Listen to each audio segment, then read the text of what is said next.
Hi friends, and welcome to my channel. My name is Tammy Ernest and I am a longarm quilter, and here on my channel I like to share client finishes as well as my own projects.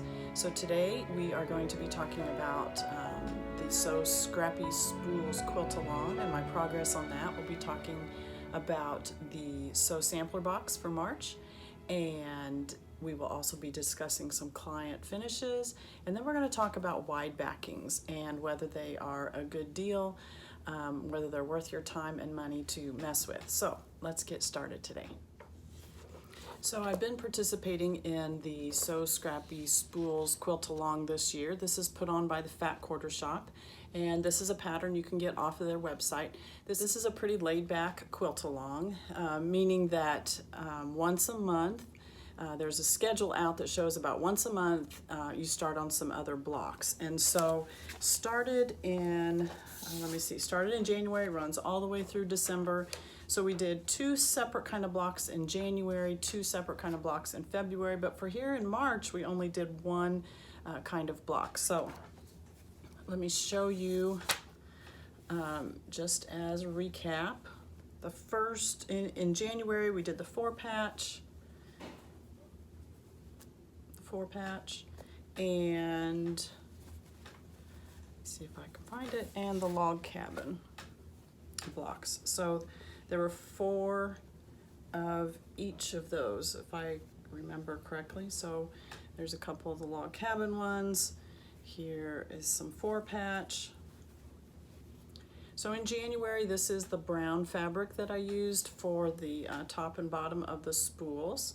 Then in February, we had, these were the Sew Dash blocks, and there were four of those. There are four of those, and then we also had the checker blocks.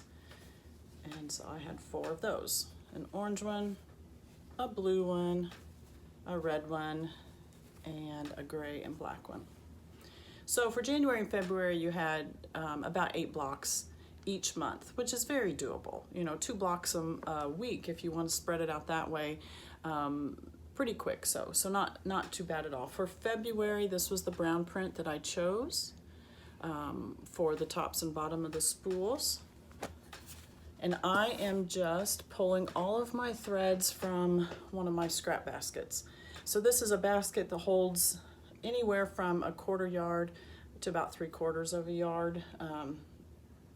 Pieces that I don't want to cut into smaller scraps until I'm going to use them on a project like this. And I've already cut some of my extra white. I am using, I believe this was a Chris Thompson. I'll put it in the description. Print. I have a whole bolt of this white. It's just a white on white, tone on tone. And I have a bunch of those cut because those are all the same for every block on the side here, and then also for these easy corner triangles to create the spool effect. So I have everything in this basket, and so once a month I just pull it out. So for March we only had to do 3 blocks, so it was pretty simple. And this was the flag block. So let me show you mine. So we just chose a blue for the corner, and then 3 darker red, and then 2 lighter red. And I only really had 1 lighter red fabric that I liked. I had some red gingham. I just didn't like the look of that in this. Not that you couldn't use that, but I just didn't quite like the look of it. So I did use the same light red color on all 3 of my blocks. And then the darker red was, again, just ones that I had in the basket here. Very simple, very simple. These are 3.5 inch, these are 5.5 inch, and then you do the spool. So there's one. I did a different blue for each one. I thought that would give it, I have plenty of blues in my basket. I just thought that would give it a little more variety. You can see that blue has some arrows on it, a little darker than the other one. And then you can see the brown that I chose for this time. So again, I'm just choosing browns that are in this basket. So some are a little lighter. I've had that question, am I using the same tone? You can see those are kind of different kinds of browns. I mean, they're not same tone or not same lightness or darkness. They're, you know, this one's probably a little more orangey than this one is, but spread out throughout the quilt. I think they'll all blend really well, you know, because when you look in your thread stash, you're going to have all different kinds. If you have, in the olden days, these kind of remind me of wooden spools, and so you'd have some darker woods, you'd have some lighter woods, some that have been tarnished or water stained or whatever, so they're all going to be a little different. So there's my second one. Now the third one I did a little different, and I did this based on what I saw in the pattern. I actually turned this one sideways. So for, you can see the difference. This one, the stripes are horizontal and the blue is in the upper left-hand corner, because some of these spools will, in the quilt, they alternate this way to this way and this way and all the way back, you know, across the line, across the rows of the quilt. So by turning this one, what looks like sideways on here, but if it's oriented in the quilt where the spool is horizontal, then the flag is still correct.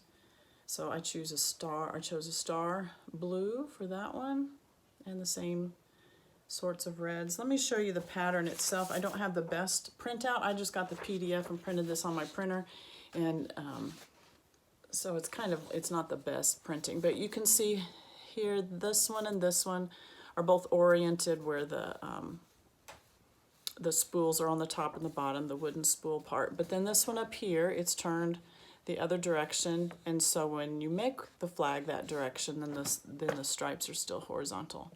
So I thought that was really cute. It wasn't my own idea. I saw it from the pattern, so that's why I did mine that way too. So those 3 blocks are done for March. So I'm getting quite the stack here.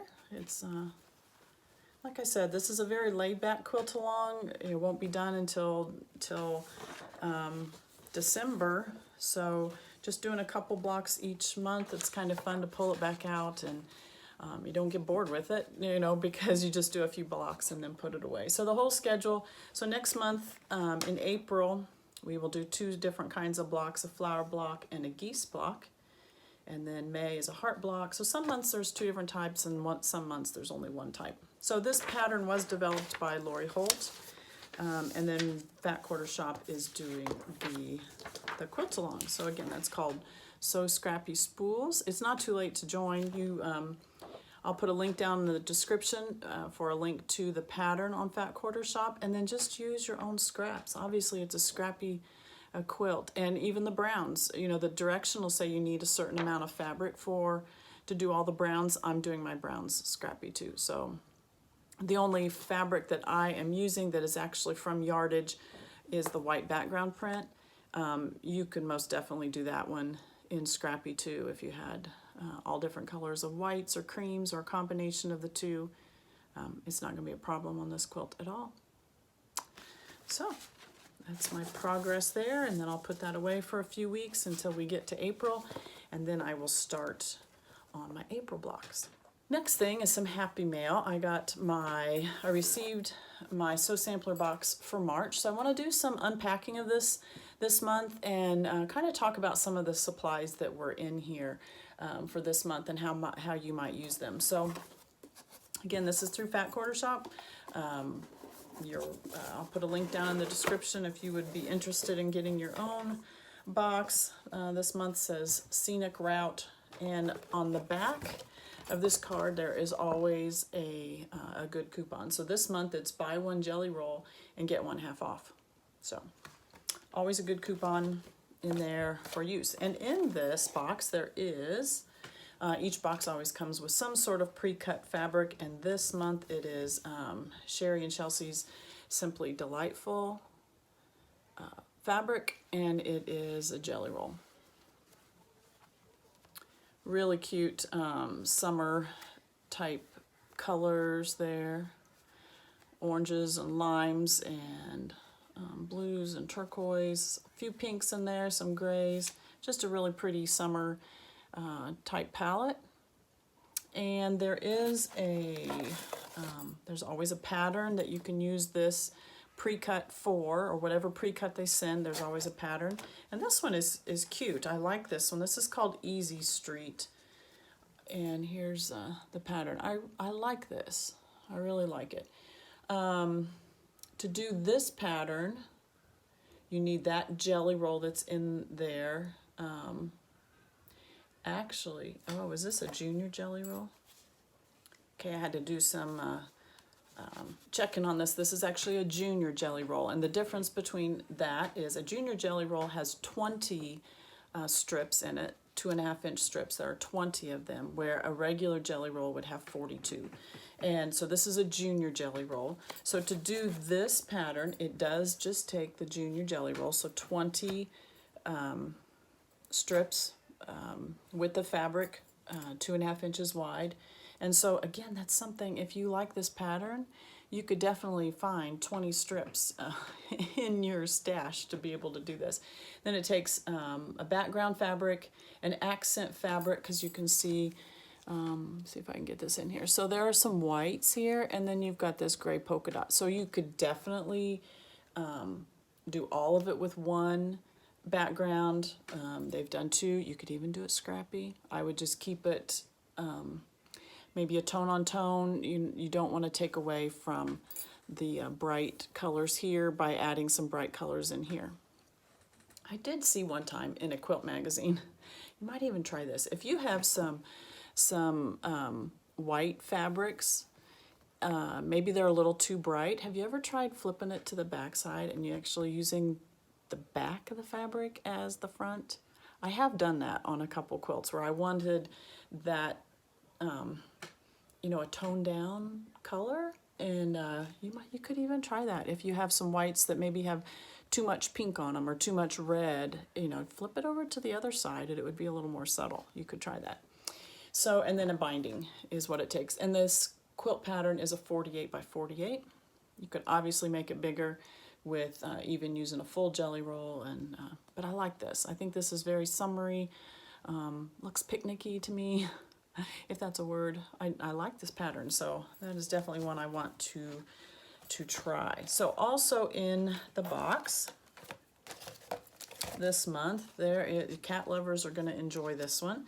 This is a pin magnet to put on your sewing machine, and your pins can stick right to there. You can see the picture. Cat lovers, you know, those of you who can't get too much. This is a suction cup. Let me show you the back of that. It's a suction cup. So it could go on, you know, a metal filing cabinet. It can go on the side of your sewing machine. It could go on a window, anything like that. And it's magnetized, so anything not too heavy would be able to attach to that. So that was in the box. Then let me show you something else. Also, what is this called? This is called a quilt strap carrier. So it says, let me give you the description and then I'll show you what it is. It says if you're binding on the go, so you're working on your binding in the car or at a ball game, or you're simply headed out for a picnic, don't forget the quilt strap carrier to safely secure your quilts while on the move. So you fold up your quilt, you roll it, and you simply slip the quilt strap carrier loops over both ends of your quilt and pull to tighten. So let me show you. I already put this on a quilt so that you could see what it looks like. All right, so this is a quilt that I finished last year. Actually, I thought it was really cute because the color of my strap actually matched some of the fabric. So let's say you were binding and you needed to take this in the car with you. So what they have come up with is this strap that you simply unloosen that and it slips over the end. So make it as small or as large as you need. And you slip it over the end and tighten it up. Both ends of the strap will loosen, so you can do it both directions. So again, it is, you know, it's adjustable to any size quilt. When I saw this, what I thought of is kids. You know, if kids were they're taking their quilt in the car or something like that, and what normally happens with kids is they throw it and they drag it all the way out to the car. So this might be a fun thing for you know, elementary type age children. It might be a fun thing for them to be able to loop onto their quilt and get it to the car safely. And the nice thing about carrying it, then you can just carry it over your arm, and then your hands are free to do other stuff. So if that's something you're interested in, then that is available from Fat Quarter Shop. There is a link in the description. All right, a few other things that I wanted to show you and to talk about. So in this month's box, there is this Cut Rite bind up, and this is to help do binding on a quilt. So many years ago, I was one of the, when I first started quilting, I would do my binding all the way around 2.5 inches. I fold it in half, wrong sides together. I stitch it to the back side. When I would get it stitched all around, I would leave probably 2 inches or so at the beginning, not sewn. And then I would sew all the way around. When I got back around, I would cut my fabric on a slant, and then I would stuff that down inside the beginning part. I would, before that, I would fold over that beginning part so that it was a smooth edge, and I would tuck in my other fabric and sew that down and flip that over. So it gave the appearance of the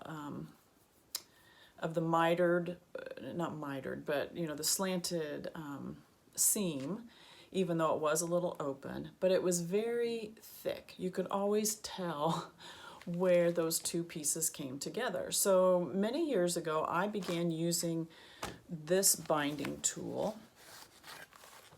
This is called the binding tool. Let me put a piece of paper behind there so you can see what it looks like. You can see the name of it. So this is called the binding tool, and it is put out by TQM Products, available at the Fat Quarter Shop. And actually, Kimberly has a whole video on her YouTube channel from many years ago about how to use this. And this is the one that I have used for years. And the trick with this one is that you have to leave 12 inches of space from, or 12 inches. See how I can explain this to you. So when you start your binding, you need to leave a tail that's at least 12 inches long. You need to, you know, probably a little bit more. And you need to mark from where you start back up the quilt to 12 inches, because you need to start and stop and leave 12 inches of binding that is not sewn. With an overlap, those binding pieces need to overlap. I'm just talking about a space on the quilt top where there's nothing sewn. So you stitch it to the back all the way around. And then with those tails that are left from either end of the binding, you will use this. And I'm going to again refer to Fat Quarter Shop. You can watch their video on how to do that. But I have used this for years. Then, you know, you cut it using the edge there, and then you sew those two strips together, so it's much cleaner. It gives you that slanted connection point, the stitched point, not just a, you know, not just a straight line. It gives that slanted one like all the rest of the binding all the way around the quilt. It's not too thick, it's the same thing, and it works well. I had to work with it for a while to get that 12 inches just right, because if you have too much space or too little space, your binding's not gonna line up exactly. Sometimes mine does. Most of the time it does. I would say I said that backwards. Most of the time mine does, but there are occasions where I don't quite measure right, or I mean, maybe I don't start it right, you know, stitching at that point. So with this one, it is important that you have 12 inches. And after you sew the edges around, you can always check to make sure, just to do. But it is important you have 12 inches. This binding tool, very similar concept, and I did pull it out and tried it, because I wanted to tell you what I thought of it. And so this is Cut Rite Bind Up, put out by Quilter's Paradise. There are very good directions included with the binding tool, with this binding tool. When I purchased this one, although there are directions on the ruler itself, personally, I had to watch Kimberly's video because I was not able to understand what they were telling me on this one. So with Kimberly's video, I was fine with this one. This one, directions are very good. There was one small spot that I had a question about, but I figured it out. So directions are very good. This one, what you are doing, again, you are leaving, they say 10 inches. It doesn't matter. I would say at least 10 inches of space, with the tails both longer than that. And what you do with this one is you're actually just folding the, so you're stopping your stitch here, stopping your stitch here, and you are bringing the two tails that you have, you're bringing them together and just ironing it right there so that you get a crease. And then you're using this tool to mark an X right there and then using the tool to cut it. This one is very nice in that it marks left and right very distinctly. This is the little cross piece that you are laying on where you wrote, you marked that intersection with a pin. Once you mark those intersections, you lay this on here and you cut it. The left and right are very clear. And then you lay this back down on the edge so that the edge of your binding is right here. The slant that you cut is right here. And then you clip off those two corners, one on both tails. I found this very simple to use is what I'm getting at. And I will continue probably to use this for a while just to make sure. It may become the one I use most often. I don't know. We'll see. I'll work with it. But I did do one binding. It did work very well. So it might be something, if you do not use a tool to do your binding, you might find this very helpful. This one is still available on the Fat Quarter website. I don't want to knock it because I've been using it for years and it's been great. And I've not even felt the need to go research any other kind because I've been using this and it's been fine. Because this came in my box, yeah, I'll probably be using it some. And I'll let you know over time what I think between the two. Another thing that came in the box was this, it's called Select Self-Erase Marker. And this is Quilter Select. It does have a picture of Alex on there. You can see her picture there. And I used this pen because it came in the box. I did use it to mark the intersection of, again, let me go back to the directions. See if I can show you well enough. So right here, when you iron this piece right here, then you have a little intersection from where it's pressed right here and where it's pressed right here. And so when you open that up, let's see if I can get that, you have this little intersection right here. And I marked that intersection with this pin. So this says Self-Erase 2-in-1 Precision Tip Fabric Marker. I have some other little fabric markers that I've been using. I have a blue one and I have a white one. This one is actually purple and it says it is self-erasing. So markings will disappear automatically after 1 to 14 days. I've not had this for 14 days. The markings that I made are inside the binding, so I will never know whether they really disappear or not. They did not bleed through to the front of the fabric, as well as I could tell, but I was using, I have the quilt. I just did a very small table topper that I was working on. So some of my fabrics were kind of purplish anyway, but I did not see that it bled through to the front side. So the purple was very distinct, very easy to see even through, you know, the yellow, because after you mark that intersection with a pin, then you lay this part of the ruler down as the intersection. The other end is an eraser if you want to erase it immediately. I tried this. This is very similar to a Tide pen, so it's that's what the eraser type thing is. It's a liquid. And so when you go over those lines, it erased it that way. So again, if you're needing an erasable pen for fabric, it might be something you want to try. I would be careful and test it on anything that might show, you know, just you don't want to run a whole quilt. But doing the binding, it's fine, because the binding, you're marking on the backing, on the back of the binding strip, and it's in an intersection, it's folded. Even using the other binding tool, you do mark this one as well. Using this ruler, you do mark your fabric, but it's always on the back, and actually it's just on the part that is that you don't see anyway. So a pen, if you're needing that. It was a good idea to include the marking pen in with the binding tool, able to use both. And so both, I would highly recommend both of them.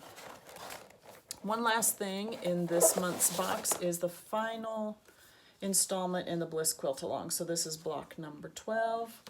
See if I can show you a picture. That's what the block looks like. I have not done mine yet. I will be working on that in the next couple weeks. And then, because this is block number 12, they give the setting instructions. And let me see if I can show you a picture of what the final quilt will look like. So this, it doesn't show all the blocks, it just gives the number of the blocks. There is another little insert that they put in the box that actually had a picture with all of it, but I don't have that with me right here. So I will need to make not only block number 12, but I'll need to make these other 4 blocks, the sashing, the flying geese sashing, and then around the edges. So it'll take a little bit longer to get this set, but and let me tell you the size, 57 by 57 will be the final quilt. So I'm excited about that one. I'll be working on this over the next couple weeks and hopefully get you an update soon so you can see what it looks like. So that means in April there will be starting another block of the month. I haven't heard who the new designer for this one is. This one was Joanna Figueroa, I never say her name right, was the one that designed this one. The year before was Sherry McConnell. So we'll see who the next one comes. Or who designs the next one. So that's everything in the March box. And again, if you would like to get a box on your own, it's so fun. I love when this turquoise box shows up on my doorstep. It's just fun. Like I said, I've been using the same binding tool for several years. Never thought to look for another one, but that might be a simpler option. So it's kind of neat that it, you know, it comes to me, I get to try it. Maybe I like it, maybe I don't. This one, I do think I like it, so it's fun to try new things like that. So that is the March box. All right, so let's move on to some client finishes. So let me insert some pictures here of the first client quilt.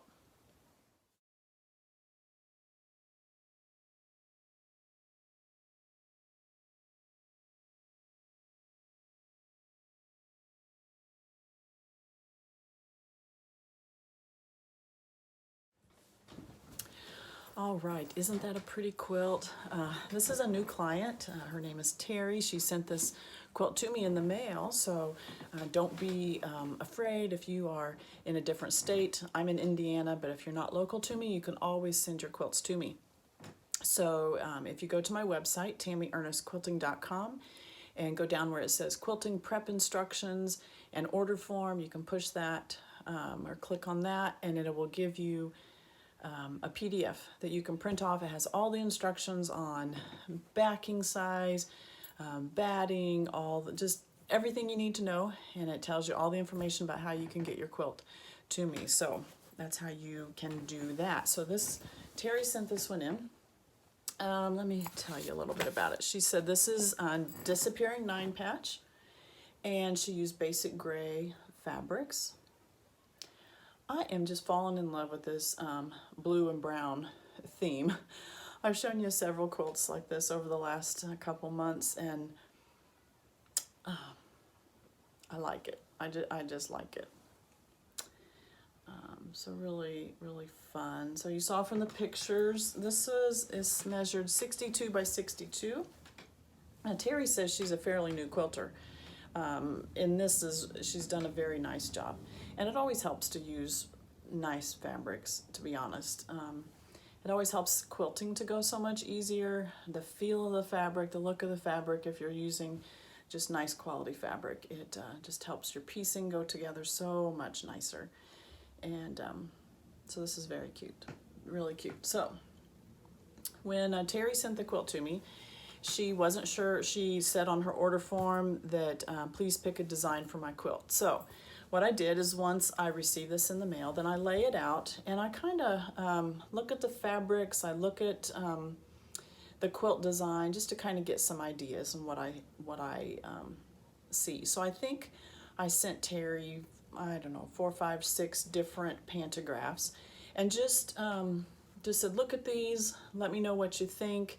If there's something different, if you're saying, yes, I kind of like this part, but I don't like this part, you know, I want a little more leaf and less flower, or I want a little straighter design, not so much curves, or I want more, I was thinking more straight lines. I just said that, didn't I? I was thinking more of a modern print, not a floral print, whatever, okay?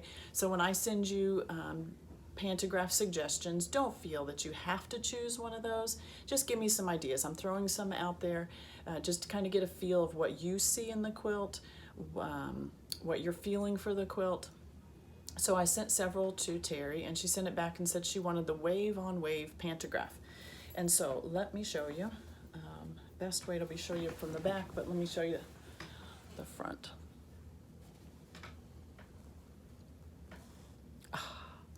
This is so cute. I really, really like it.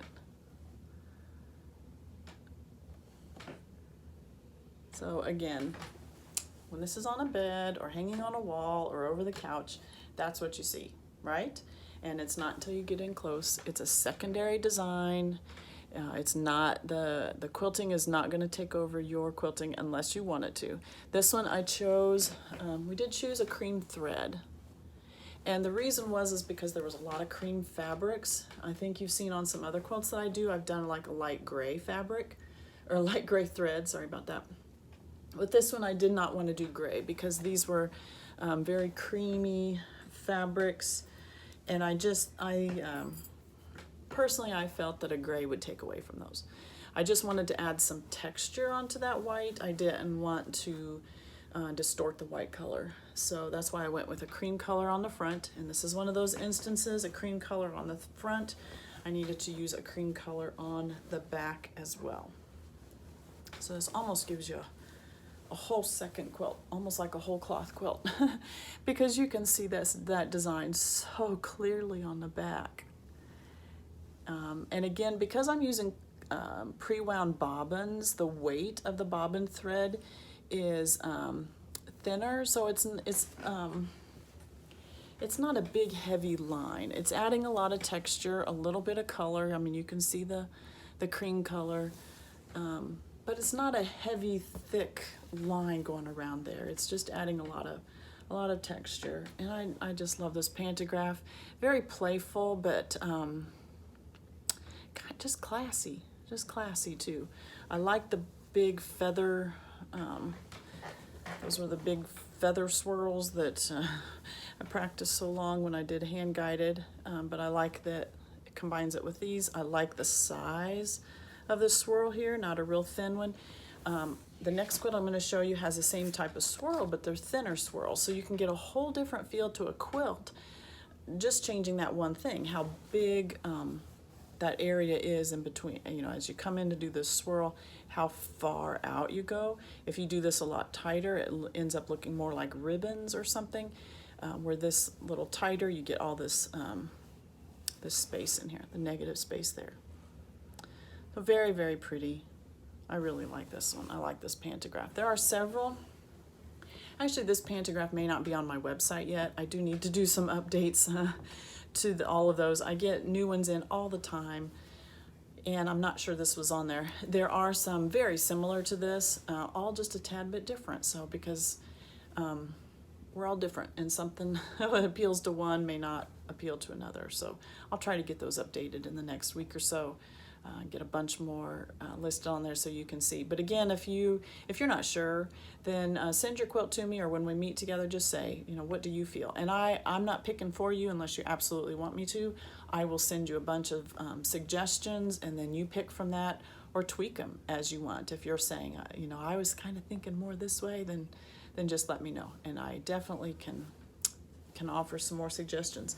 This backing, it might have been kind of like a grunge, I can't remember, but you can see how it has some lighter shades in there. That's not lint, that's the fabric, kind of the grunge type of backing.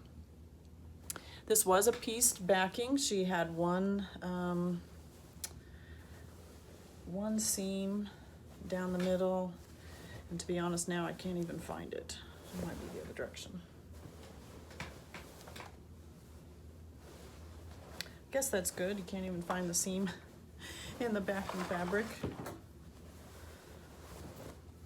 Yeah, I can't find it. Anyway, it's in there somewhere. So, Terry, very nice job. You are doing a great job. Keep up the quilting. I hope you've got the quilting bug and you will continue making more quilts, because this is just absolutely beautiful. Really, really nice job. All right, so my next quilt comes from Kathy, and I will lay that one out and take some pictures so that you can see what that one looks like.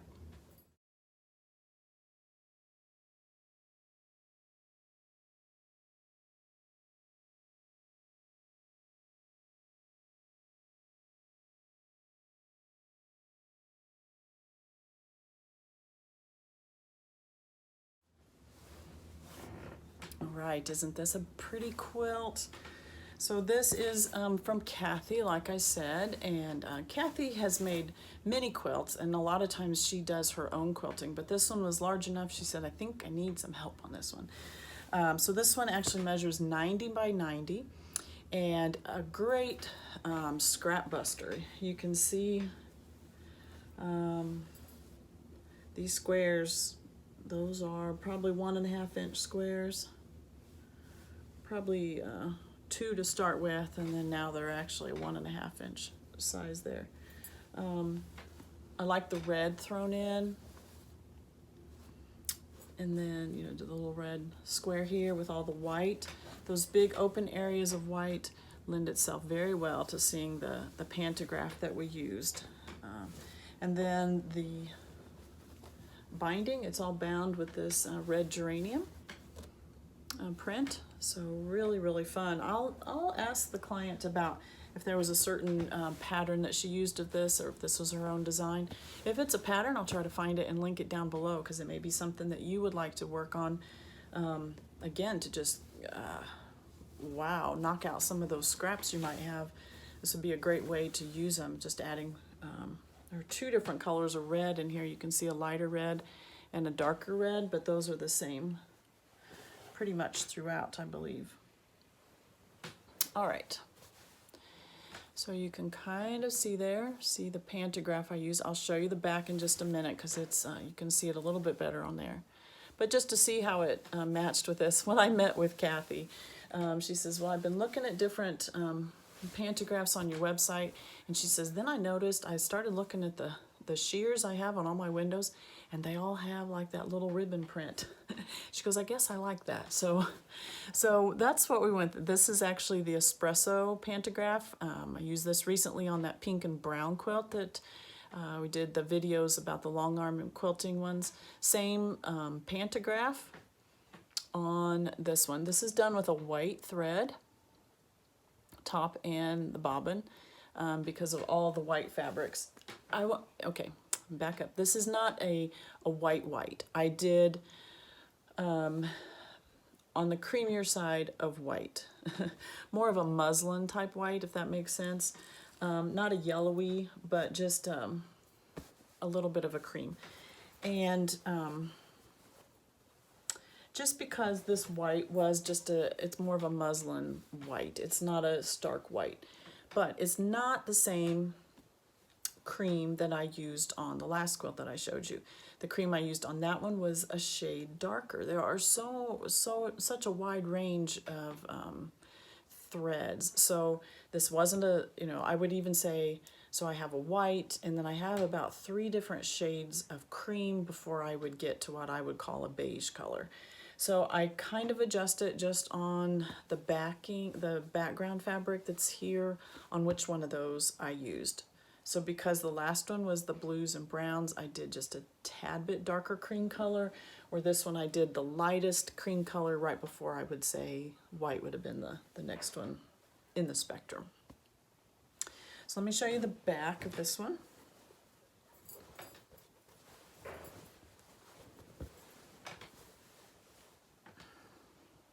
So this is a white backing, a tone on tone. There are some little flowers.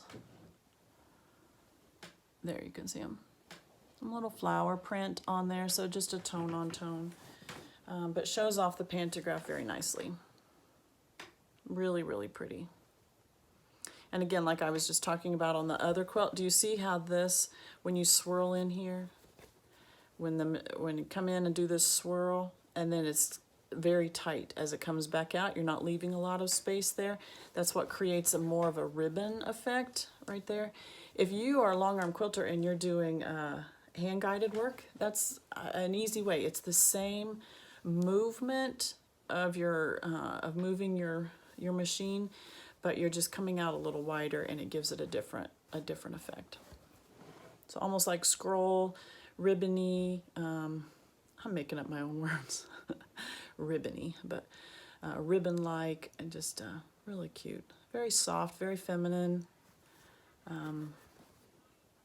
Just really nice. So, next thing I want to discuss is when Kathy gave me this quilt, her backing fabric was a wide backing.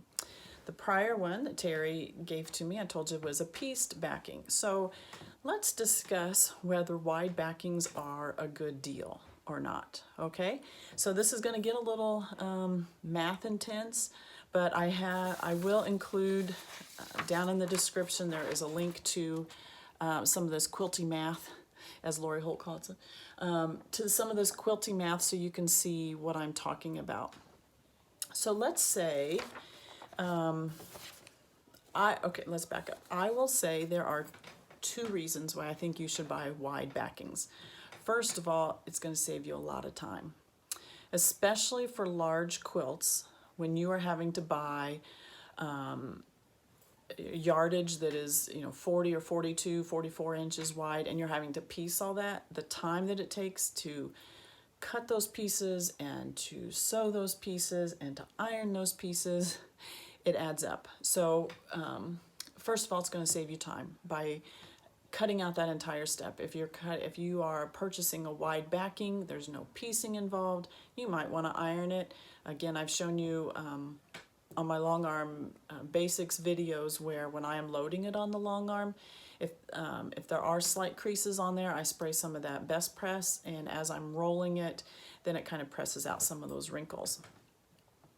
But for the most part, you'll be cutting out any ironing time, you'll be cutting out any cutting, piecing of that backing fabric. So it will save you time. The second of all, I would argue it's going to save you money, and here's why. So let me give you some quilty math. Let's say you have, let's start out with a 72 by 90 quilt top, and I'll just show this to you. Maybe if you see the numbers, it'll be a little easier to understand rather than just hearing me spout off numbers.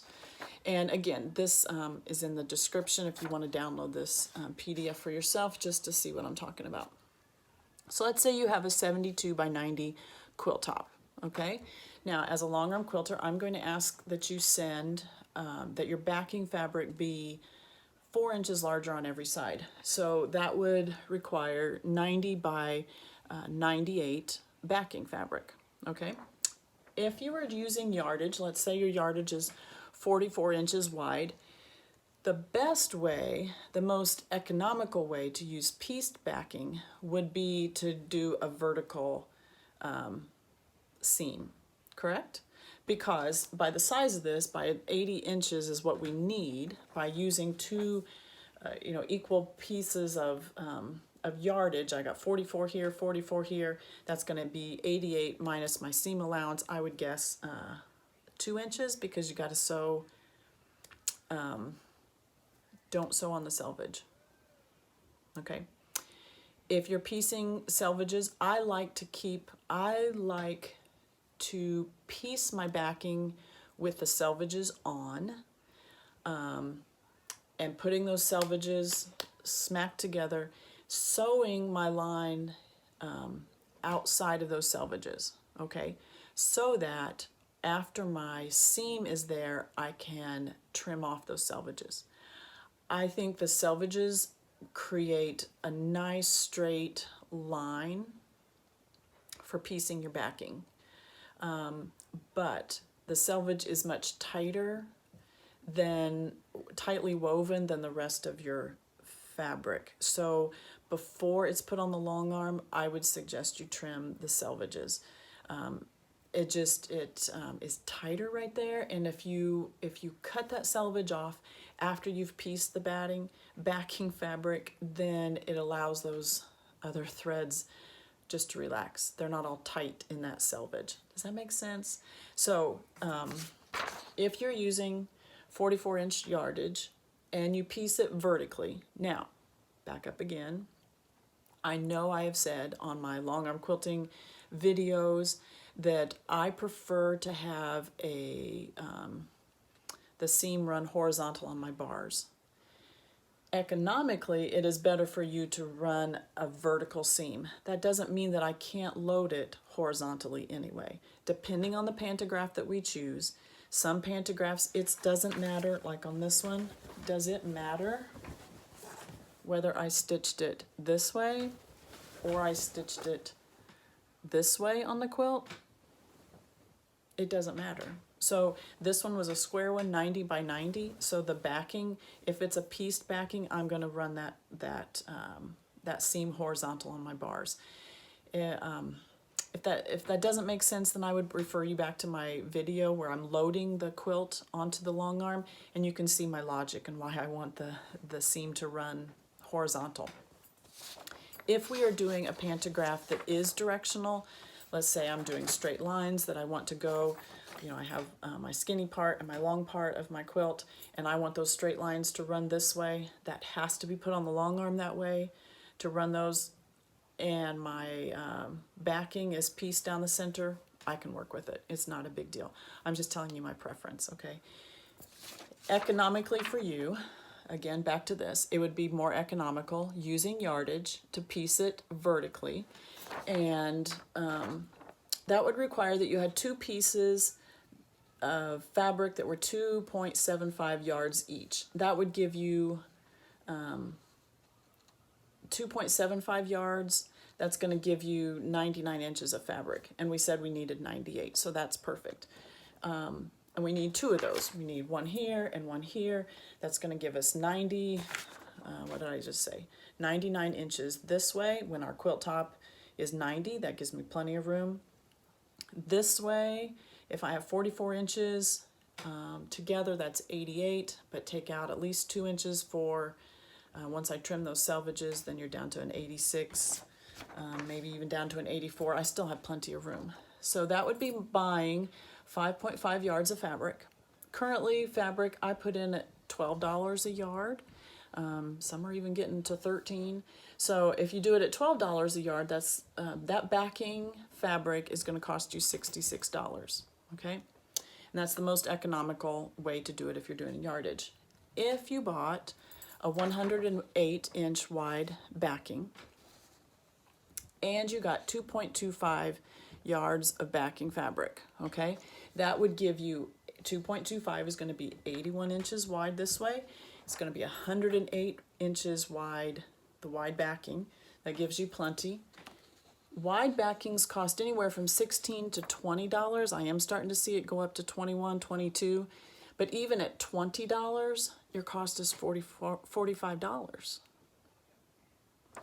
So that's almost, that's what, $21 difference from doing the pieced backing. Plus, you don't have to seam it, you don't have to cut it.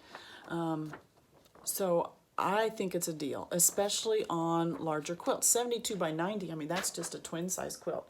So anything larger, I would say about that size. If you go down to a 60 by 60, probably not. You know, it's probably better to do a pieced backing.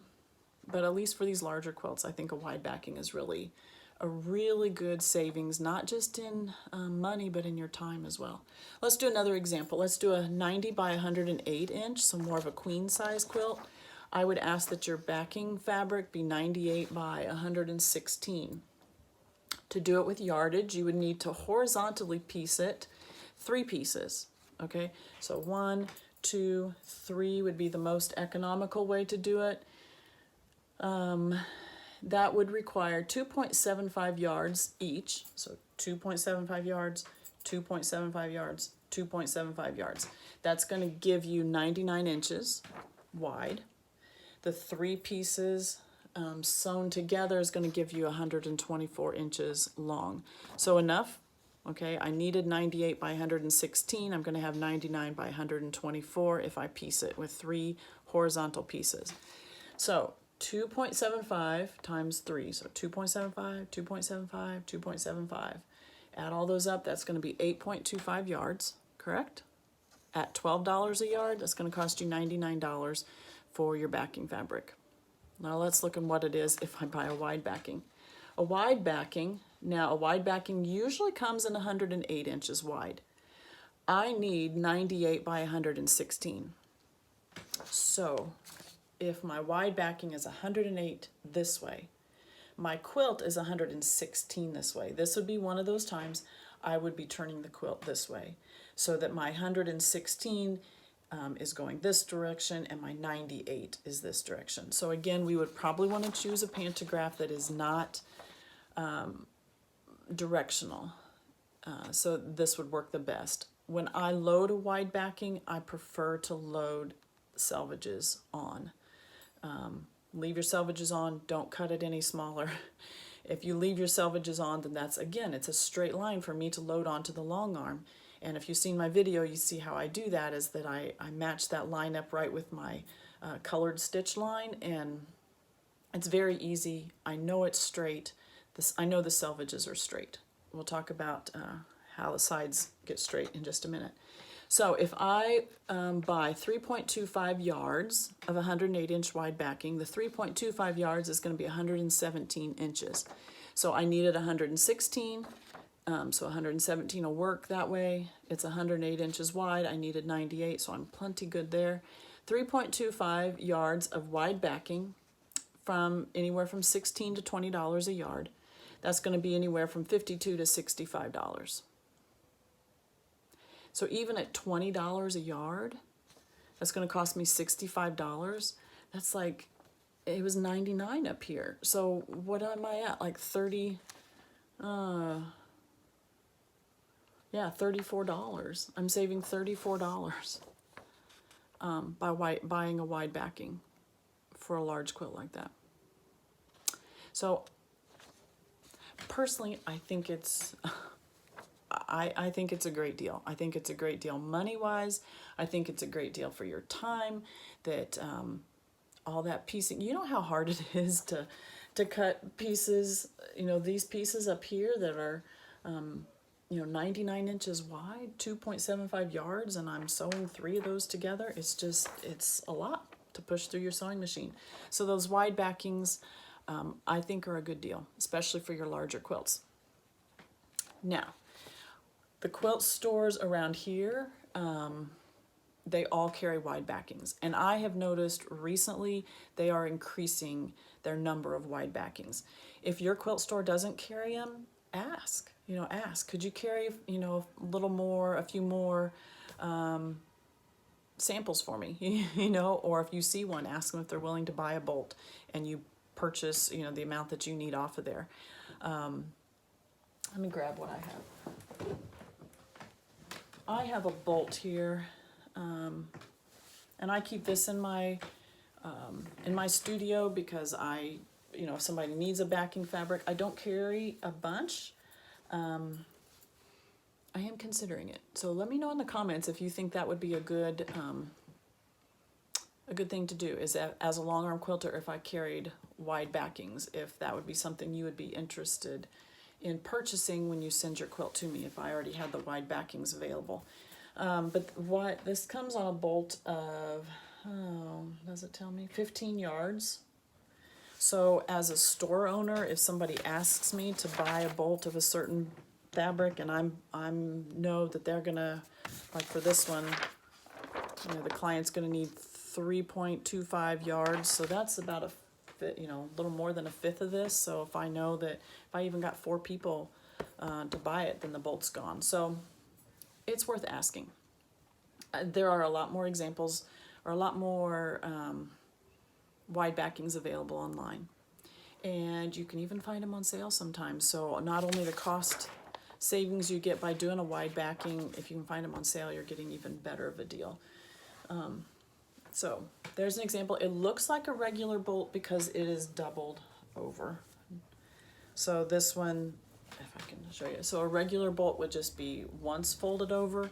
This is actually, you got your selvages there, and then there's the folded piece too. So that's how it can fit on a, looks like a regular bolt, but it's actually, you know, four layers there for one. So something to think about. And like I said, I have considered the idea of carrying wide backings in my studio, and so I would love to know your thoughts on that, whether you thought that would be something that you would be interested in purchasing from me as you sent your quilt tops to me, or meeting with me. Could save you some shipping when you were sending your quilts to me if you purchased the batting and the backing from me as well. So just some quilting math. Again, you can print this out and kind of do the math yourself. It may depend on certain quilts. You know, like I said, at least a 72 by 90, I think it's a good deal. You get down to, you know, a 60 by 60, 57, like we've done some here today. It may not be quite as a savings because you would have all that extra. The other thing you can use, this is quilting fabric, okay? So if you have extras, you know, left over, then you can use that for your binding as well. Now,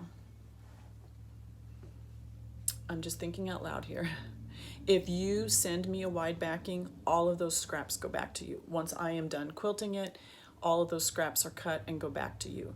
If you purchase a wide backing from me, I would need to, I need to figure that out. Because like right now, if you buy batting from me, I only charge you the 8 inches larger than the quilt top. You know, I don't charge you for a full 120 inches of batting when you don't need all of that. So just let me know in the comments if you would be interested in purchasing wide backings from me if I carried them in my shop, and then I would have to, I guess, weigh in. Would you want the scraps if I charged you for the entire, you know, I could charge you by the width, but in the entire 108 inches? Or would you only want the 8 inches larger, the 4 inches larger on every side, and I only charged for that amount and you got no scraps back? So let me know what you think. But yeah, hope that helped. I hope that if you have any other questions, let me know. That's just my take on wide backings. I do think they're a good deal. Save you time, save you money. And again, the pieced backing, if you didn't understand that, how I talked about piecing it with the selvages on, but then trimming the selvages off, if that didn't make sense, let me know. We can address that one again too. So that's all I have for today, and next week I'll be sharing a lot of other long arm quilting finishes. That quilt right there, that's one of mine. That is Sherry McConnell pattern. I think it's in her Labor of Love book. It's English paper piecing, and then they're applique on if you're interested in that one. I just thought I'd mention that real quick. But next week I plan on doing another long arm video, client finishes. I have some updates on my Calico Garden sew along. Hopefully I'll get some done on that Bliss quilt along as well. And then I am hoping to get a floss tube video done here soon too. And so those are some things to look forward to in the coming weeks. And I hope you're enjoying springtime. I know here we've gotten flowers that are starting to come out, and the sun's been shining a little bit more days than it's not. And So hopefully we're kind of through the winter time and you're enjoying springtime where you are, but I hope you're getting to enjoy some quilting time too. So if I can help you with anything, please let me know. If you're interested in long arm quilting for your quilt top, then you can head over to my website, tammyernestquilting.com, and find all the instructions there. And I can't wait to see what you're working on. So I hope you have a great week, and we'll see you back here next time.